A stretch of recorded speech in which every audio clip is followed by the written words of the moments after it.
আমাদের পাশের বাসার কালো মেয়েটিকে দেখে আমি সত্যি অবাক হয়ে যাই। যেমন পড়াশোনায় ভালো, তেমনি তার চরিত্র। মেয়েটির নাম অনামিকা, আমাদের সাথেই পড়ে। একই ভার্সিটিতে পড়ি আমরা, যদিও আমাদের বাসা পাশাপাশি, তবুও মেয়েটির সাথে আমার তেমন পরিচয় নেই। শুধু চিনি তাকে, তবে কখনো কথাও বলেনি। মেয়েটি ছেলেদের সাথে একদম কথা কম বলে। মাঝে মাঝে আম্মুর মুখে শুনেছি মেয়েটি নামাজ পড়ে, কোরআন পড়ে। আমাদের বাসা অনামিকাদের বাসার সামনাসামনি। আমার রুমের বারান্দায় গেলে অনামিকাদের বাসার সব কথাবার্তা শোনা যায়, জানালা খোলা থাকলে দেখাও যায়। সেদিন অনামিকার আব্বু রাগারাগি করছিলেন, আমি বারান্দা থেকে শুনছি। অনামিকা দেখতে কালো, বিয়ে দিতে পারছে না, সংসারের অমঙ্গল হচ্ছে অনামিকা ইত্যাদি বলে রাগারাগি করছিল। অনামিকা সহ্য করতে না পেরে ওদের বারান্দায় এলো, আর আমি আমাদের বারান্দায় বাড়ি আছি দেখে চলে গেল অনামিকা। আমি যতদূর দেখলাম অনামিকার দুনয়ন অশ্রুতে ভেজা। আমি বারান্দায় বেশিক্ষণ দাঁড়িয়ে থাকলাম না, ড্রয়িং রুমে যেয়ে সোফায় বসে টিভি দেখা শুরু করলাম। আর কিছুক্ষণ পর বাংলাদেশ বনাম পাকিস্তানের ক্রিকেট ম্যাচ।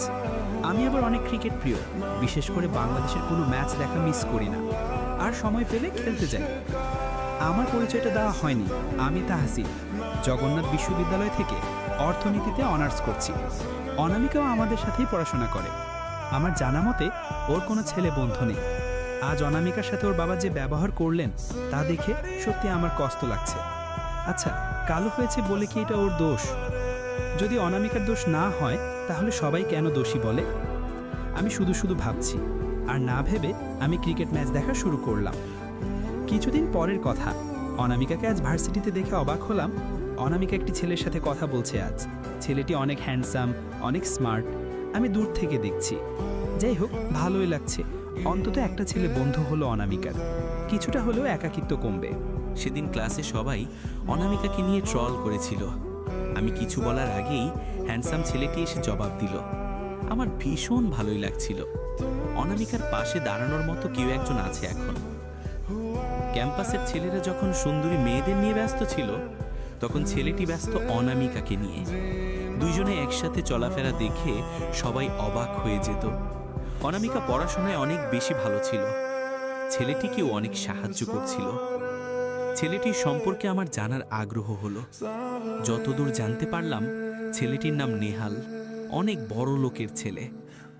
ছেলেটি অনামিকার সাথে চলাফেরা করে তা দেখে অনেক মেয়ের হিংসা হয়। অনেকে এটা নিয়ে ট্রল করে, আমার নিজের চোখে দেখা। কিছুদিনের মধ্যে অনামিকা ও নেহালের মধ্যে অনেক কঠিন সম্পর্ক গড়ে ওঠে। কেউ কাউকে না দেখলে একটি দিন, একটি মুহূর্ত থাকতে পারে না। কেউ কেউ ভেবেছিল অনামিকা ও নেহালের মধ্যে হয়তো কিছু আছে, তবে সবার ধারণাই ভুল ছিল। অনামিকা ও নেহাল শুধুই বন্ধু ছিল। তবে একটি ছেলে এবং একটি মেয়ে কখনোই বন্ধু হতে পারে না। অনামিকা আর নেহালের মধ্যেও তার ব্যতিক্রম হলো না। সেদিন অনামিকা একটু সেজেছিল, সবাই অবাক দৃষ্টিতে অনামিকাকে দেখছিল। অনামিকা ও নেহাল আলাদাভাবে কথা বলছে। অনামিকা অনেক খুশি, তবে সে খুশি বেশিক্ষণ রইল না। অনামিকা নেহালকে ভালোবেসে ফেলেছে, অনেক দিন যাবৎ ভালোবাসে। এতদিন বলার সাহস হয়নি, তবে অনামিকা আর দেরি করতে চায় না।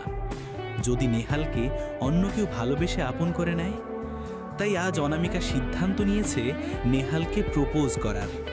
কিছুক্ষণ পর একটা থাপ্পড়ের শব্দ ক্যাম্পাসের সবার কানে ভেসে উঠল।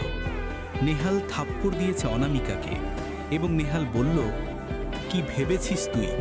তোর সাথে বন্ধুত্ব করেছে বলে তোর আশাটা আরো বেড়ে গিয়েছে? নিজের চেহারা কখনো আয়নায় দেখেছিস? বড়লোকের ছেলে দেখলে হুঁশ থাকে না, তাই না? তোর সাহস কি করে হলো আমাকে প্রপোজ করার? আমাকে প্রপোজ করার আগে একটি বার হলেও তোর নিজের চেহারা আয়নায় দেখা উচিত ছিল। নেক্সট টাইম কখনো আমার সামনে যেন না দেখি। নেহাল কথাগুলো বলে ক্যাম্পাস থেকে চলে গেল। অনামিকা ভীষণ কান্না করছে। সবাই অনামিকাকে নিয়ে ট্রল করছে। অনামিকাকে সান্ত্বনা দেওয়ার মতো কেউ নেই, তখনও কান্না করছে অনামিকা। ভার্সিটিকে ছেলে চলে গেল অনামিকা। এরপর অনেকদিন ভার্সিটিকে দেখা যায়নি অনামিকাকে। নিহাল একটিবারও ভুল করেও মনে করেনি অনামিকাকে। সেদিন নিহালকে দেখলাম একটা সুন্দরী মেয়েকে নিয়ে ঘুরতে। নিহাল হয়তো খুব ভালোই আছে, তবে অনামিকাকে দেখা যায় না কোথাও। সেদিন বারান্দায় বসে ফেসবুকিং করছি। কিছুক্ষণ পর অনামিকা অনামিকাদের বারান্দায় আসলো। আমি টাকাতেই অনামিকা চোখ সরিয়ে নিল, হয়তো লজ্জা পেল। তবে আজ বারান্দা থেকে চলে গেল না অনামিকা, বারান্দায় বসে আছে অনামিকা। আমি মাঝে মাঝে আর চোখে তাকাচ্ছি অনামিকার দিকে। অনেক মায়া লাগছে অনামিকার জন্য। কখনো কারো প্রেমে পড়িনি আমি, তাই আমার অভিজ্ঞতাও নেই। ভালোবাসা হয়তো এমনই, একজন ভালোবেসে কষ্ট পায়, অন্যজন দিব্যি সুখে থাকে। আচ্ছা, চেহারা কি খুব বেশি জরুরি? সুন্দর মনের কি কোনো মূল্য নেই? আচ্ছা, আমি অনামিকাকে নিয়ে ভাবছি কেন? মেয়েটির অনেক বেশি কষ্ট, কেউ বুঝতে চেষ্টা করে না অনামিকাকে। সেদিন সব লজ্জা ছেড়ে ভার্সিটিতে গিয়েছে অনামিকা। আজ অনেক বদলে গিয়েছে অনামিকা। আজ হয়তো অনামিকা বুঝে গিয়েছে রূপ ছাড়া মানুষের কোনো মূল্য নেই। আজ অনামিকা কারো সাথে মিশে না, তবে ক্লাসের সেরা ছাত্রী হচ্ছে অনামিকা। দিন যাচ্ছে, অনামিকা যেন আরো বেশি মেধাবী হচ্ছে। অনামিকা দেখতে কালো, তবে চেহারাটা মায়ায় ঘেরা। তাকালে এক প্রকার তৃপ্তি পাওয়া যায়। তবে অন্য কারো কথা আমার জানা নেই, আমি অনামিকার দিকে তাকালে তৃপ্তি পাই। কিছুদিন পরের কথা, আমি আর বন্ধু মামুন চায়ের দোকানে বসে চা খাচ্ছি। হঠাৎ মামুন বলে উঠল, আচ্ছা দোস্ত, তোর ক্রাশ কে? আমি বললাম অনামিকা। বন্ধু মামুন হেসে দিল। আমি অবাক হয়ে মামুনের দিকে তাকালাম। মামুনের হাসার কারণ জিজ্ঞেস করলাম। মামুন জবাবে বলল, কাইলা মিয়া তোর ক্রাশ? মামুনের কথায় আমার ভীষণ রাগ হলো। মামুন হয়তো বুঝতে পারলো, তাই হয়তো আমাকে সান্ত্বনা দিয়ে বলল, দোস্ত, মজা করলাম। মেয়েটি কালো হলে অনেক গুণ আছে, তবে ভার্সিটি সবাই ট্রল করে, এটা সহ্য করার মতো নয়। আচ্ছা দোস্ত, চেহারা সুন্দর হওয়াটা কি খুব বেশি জরুরি? সুন্দর মনের কি কোনো মূল্য নেই? আচ্ছা দোস্ত, অনামিকার সাথে আমাকে কেমন লাগবে? দুইজনকে একসাথে দাঁড় করিয়ে দেখা লাগবে দোস্ত। আমি সিরিয়াস। খারাপ লাগবে না। আমি অনামিকার সাথে প্রেম করব এবং অনামিকাকে বউ করব। সবই ঠিক আছে দোস্ত, তবে অনামিকা তো কারোর সাথে কথাই বলে না, রাজি হবে বলে মনে হয় না। আচ্ছা দোস্ত, কি করা যায়? দোস্ত, তুই একটা ফেক ফেসবুক আইডি খোল, আমি ওর বান্ধবীর থেকে অনামিকার আইডির লিংক এনে দিব। ধন্যবাদ দোস্ত। যেই কথা সেই কথা। একটা ফেক ফেসবুক আইডি খুলে ফেললাম। আইডির নাম দিলাম ভালোবাসার কাঙাল। বন্ধু মামুন আইডির লিংক এনে দিল। আমি ফ্রেন্ড রিকোয়েস্ট দিলাম অনামিকাকে। 3 দিন হয়ে গেল, এখনও অনামিকা রিকোয়েস্ট অ্যাকসেপ্ট করে নাই। আমি বাধ্য হয়ে মেসেজ করে অ্যাকসেপ্ট করতে বললাম জরুরি কথা আছে। কেমন আছেন? আমি আলহামদুলিল্লাহ। আপনি? অনামিকা আলহামদুলিল্লাহ। কি করেন? পড়তেছিলাম। আপনি? শুয়ে আছি। আপনি কি সারাক্ষণ পড়েন? পড়াশোনা ছাড়া আর কোনো কাজ নেই। আচ্ছা, আমাকে পড়াবেন? আমি ছেলেদের প্রাইভেট পড়াই না। আমাকে পড়ানো যায় না? আপনি আমার কে হন যে আপনাকে পড়াতেই হবে? আপনি যা হতে বলবেন, কিছু হওয়া লাগবে না। আপনাকে আমার ভীষণ ভালো লাগে। মাথা ঠিক আছে? আপনি কাকে ভেবে কাকে কি বলছেন? আমি অনামিকা নন? আমি অনামিকা, তবে আপনি হয়তো অন্য অনামিকাকে ভেবে আমাকে এসব কথা বলছেন। না, আমি আপনাকেই বলছি। আপনি দেখতে অনেক কালো। আমি জানি আপনি দেখতে কালো, তবে আপনি হয়তো জানেন না আপনার চেহারা অনেক মায়াবী। মজা নেন, সত্যি বলছি। আমি অফলাইন হয়ে গেলাম। অনামিকার জন্য আমার মায়া লাগে, তবে জীবনসঙ্গী করার ক্ষেত্রে আমার মন বেশি আগ্রহী নয়। বন্ধু মামুনের সাথে বলেছিলাম ঠিক, তখন হয়তো আবেগ কাজ করেছিল আমার মনে। তবে বিবেক দিয়ে চিন্তা করে দেখলাম একটা কালো মেয়ের সাথে সারা জীবন কিভাবে থাকবো। তবে আমার অনামিকার জন্য ইদানিং আমার মায়া খুব বেশি বেড়ে গিয়েছে। কি করব কিছু বুঝে উঠতে পারছি না। আচ্ছা, অনামিকাকে নিয়ে আমি কেন ভাবছি? থাকুক না অনামিকা অনামিকার মতো, তাতে আমার কি।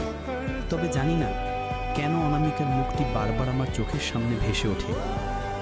আমি সত্যি ভাবতে চাই না অনামিকাকে নিয়ে। এগুলো আমাকে পুড়ে পুড়ে খাচ্ছিল। কি করব আমি ভেবে পাচ্ছিলাম না। আম্মুর কাছে চলে গেলাম। আচ্ছা আম্মু, একটা কালো মেয়েকে আমার সাথে কেমন লাগবে? এটা আবার কেমন প্রশ্ন?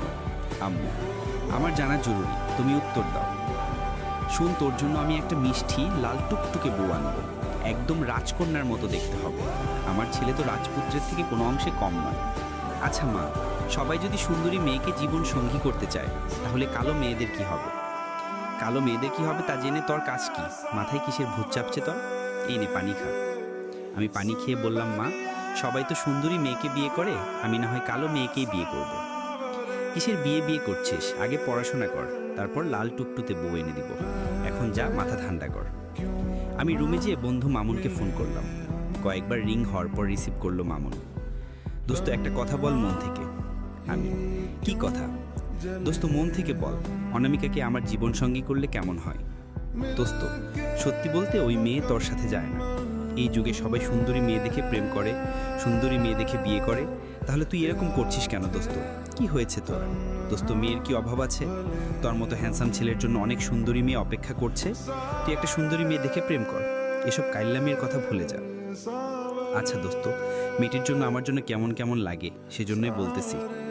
তুই সবসময় ওর কথা ভাবতে থাকিস, সেই জন্যই এমন হয়। তুই ভুলেও ওর কথা মনে করবি না, নিজেকে অন্য কাজে ব্যস্ত রাখ। আচ্ছা দোস্ত, ভালো থাকিস, আল্লাহ হাফেজ। সেদিন রাত্রিবেলা চুপচাপ শুয়ে আছি, তখনও ভাবছি আমি কি করা যায়। অনামিকাকে কেন আমার এত মনে পড়ে, কেন মায়া লাগে অনামিকার জন্য, কেন বারবার আমার চোখের সামনে ভেসে ওঠে অনামিকার ওই মায়াবী মুখ।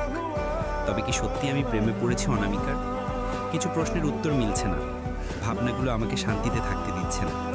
ফেসবুকের ইনবক্স দেখতেই অনামিকার মেসেজগুলো আমাকে অবাক করে দিল।